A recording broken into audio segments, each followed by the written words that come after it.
Yo, it's no secret at this point that the main villain of One Piece is clearly the world government. I mean, they've been ruling and governing over the world for 800 years. But it begs one question. Why do they suck at it? I mean, don't get me wrong, the world government has done their job plenty. You know, snuffing out anybody that might try to leak the Void Century, killing any new potential pirate king. But the world government has also made a ton of mistakes. And it's to be expected. Over the course of 800 years, you're not gonna do everything perfectly. But some of these mistakes are so obvious that it makes you wonder how they've even managed to stay in control for this long. Whether that be refusing to tie up loose ends from the past, or ignoring what's right in your face. Good or bad, the world government has done it all. And a lot of these mistakes will probably end up contributing to their downfall. And if we're talking about world government mistakes, what better place to start than the Reverie? This most recent Reverie might be the worst single event ever held in world government history.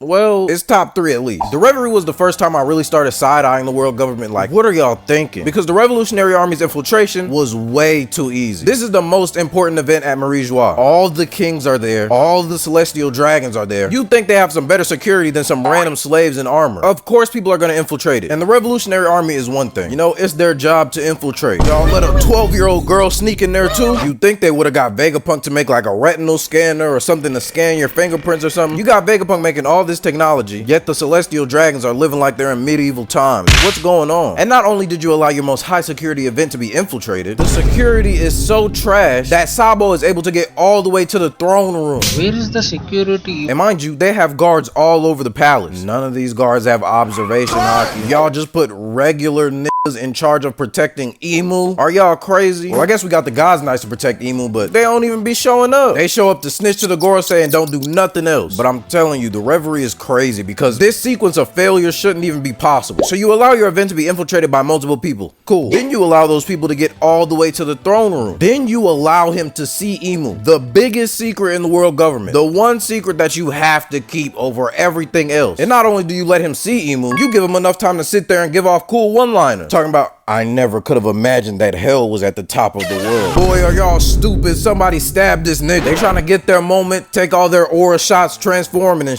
and he gets away. Where are the world government security cameras? How could you possibly let him sneak out? He was in the middle of your territory. Not to mention, Emu's whole reason for exposing himself was just so stupid and petty to begin with. You expose yourself to Cobra, somebody that's already on his deathbed. Why? Because you want to argue with him about Lily? How old are you? That's something I noticed about Emu. Emu cannot control their emotions, and that's probably going to hurt them even more in the future. Y'all sold yourselves for somebody that was already on his deathbed, and even then, y'all barely killed him. I don't know if I want to say they barely killed him. They killed the shit out of his ass, but that should have came way earlier.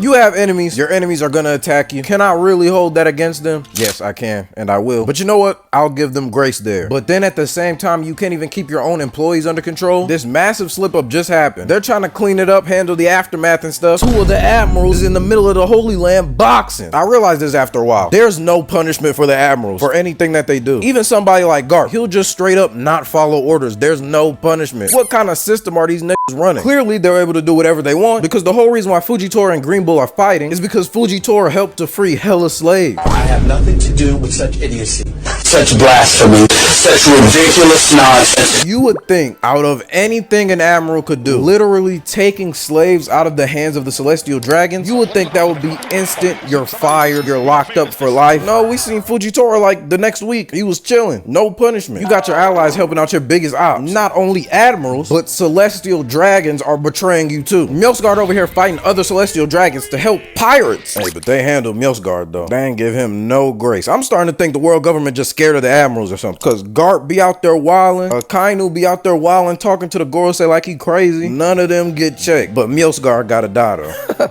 Okay, Garling, I see what you are. But we know Garling is very used to failure because of God Valley. And we don't really know much about what happened on God Valley, but we know Garling was there and he was supposed to be the strongest person there, at least on the world government side. And it's like, what did he even do? Roger and Garp were fighting Rock, so what was he doing? Just getting his ass whooped by Whitebeard? But back on topic, God Valley was a major fumble for the world government. So much so that they had to wipe it from the history books. And of course, a lot of that was because they wanted to cover up the Rock stuff and the having to team up with Roger. Gorosei on that island, God's Knights on that island, and y'all still needed Roger's help. I bet the Gorosei wasn't even doing nothing the whole time. They was just sitting there commentating. But by far, the biggest failure of God Valley is that they let 3 little slave children not only escape, but escape with 2 legendary devil fruits. And if I remember correctly, the treasure chest for these devil fruits were right in the middle of everything. Everybody was surrounding them. How did y'all let these 3 literal toddlers run in there and take the treasure, but take like 500 slaves with them on the way out? I guess just any 5-year-old can outsmart the world government. To be fair to them, there was a lot going on in God Valley. Their attention was divided between a lot of different things. Whatever, bro. Kuma must just be the world government's kryptonite, because his entire life Kuma's just been breaking the world government's ankles back to back. Because after Kuma leaves God Valley, he just goes straight back to his hometown. Why was that not the first place you looked? Maybe it's like reverse psychology, and it's like, it's so obvious that he would go back to his hometown that they thought he would never do that. That would just be stupid. And it's not even like Kuma's there keeping a low profile. He's the town hero. He overthrew their evil king. The world government didn't get any inkling of that news. This is the last living buccaneer. You should be exhausting all resources to find this nigga. Then he joins the revolutionaries. Y'all are definitely aware of him by that point. Nobody goes after him. This is the last living buccaneer. That's a big deal. Y'all were so scared of him, y'all found his family when they was just chilling and enslaved all of them. But as soon as he grow up and he got something for you, now you scared. It's like the only person that actually cared about going after Kuma was the worst person they could have possibly sent. The dumbest Gorosei, Jay Garcia Saturn. First of all, Saturn, you was the main one that let 5-year-old Kuma get away. You was right in front of his face. I don't know how you let him get away, but you're trash for that. Every time Kuma is involved, Saturn just goes stupid. And every single mistake that Saturn makes just creates such a big problem in the future. By Egghead, everything comes back to bite him in the ass. Remember how he just left Emeth alive, even after he got orders to have it destroyed? All he had to do was follow orders, but Saturn thinks he's so smart. We don't need to destroy this. I can make it into a great weapon for the world government. Yeah, I rocked y'all motherfucking ass. Hey, Emu curled up in a ball. And that's just a common thing with Saturn. He always thinks he knows better. And every single time, he's wrong. The Jenny and Bonnie situation too. He's thinking, I'm such a scientist. When I come to these revelations, it's gonna change the world. Whole time, all he did was give the enemy a nuke. You know what it is about Saturn and really all the celestial dragons? They're greedy. They want to have their cake and eat it too. Vegapunk made a perfectly good deal with Kuma. A deal that was mutually beneficial and had basically no downsides for the world government. But here comes Saturn trying to strong arm him, thinking he got all the leverage in the world. What was the result? You restrict Bonnie from being able to see her dad because he's now a slave to you. And eventually she just gets frustrated and says, forget it, I'm leaving. And Alpha, you're trash. 110-year-old...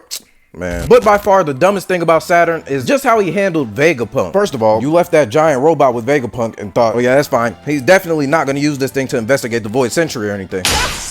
Then you leave the entire process of cloning Kuma and turning him into a cyborg and all of that to Vegapunk by himself. And then you got the nerve to say, I'm a man of science as well. If you try to pull a fast one, I'll notice it. Is this nigga serious? No, you won't. This is the smartest man in the world. He could be hiding anything right under your nose and you would never know. And that's exactly what happened. Saturn was just so overconfident in his own intelligence. You're not that good of a scientist. You weren't that smart and you got what you deserve. But I could be wrong. Maybe the dumbest thing Saturn did was make Kuma a warlord. You make this guy who is fundamentally to his core an enemy of the world government and you think, yeah, we're just gonna add him to our rank. He's definitely not gonna betray us. And then he ends up saving the Straw Hats. In a different world, Saturn doesn't make Kuma a warlord. Kuma never shows up here. The Straw Hats are dead. The world government wins. Instead, look at where we're at. Kuma punching Saturn dead in his jaw. I don't put that all on Saturn because the warlord system was stupid as to begin with. You bring in all these pirates who don't listen to anybody and you try to make them get in line, it was never gonna work. For the entire time that we're familiar with the warlord system, not a single warlord does their job. I've never seen a warlord doing what they're supposed to do. We got Mihawk, who's literally just always sleeping on the clock. He doesn't take no orders. He's showing up to meetings just to catch up on drama. Mind you, he's one of the only warlords that actually shows up to meetings. We saw that warlord meeting, literally only Doflamingo, Kuma, and Mihawk showed up. And Kuma's only there because he has to be. He has no choice. Then we got Crocodile and Doflamingo trying to take over countries behind your back, just giving you horrible PR. So now Fujitora has to come in and apologize for you. And the whole time Akainu is in his ear telling him, don't apologize. What is the world government on? Nah, that ain't it, y'all. You would think the world government understands to keep the people on our side, we have to at least have a little bit of good PR. They don't care at all. They're even letting warlords like Law and Doflamingo work under Yonko. Are y'all stupid? Does none of the world government see why this might be a bad idea? And then we're letting people like Buggy join.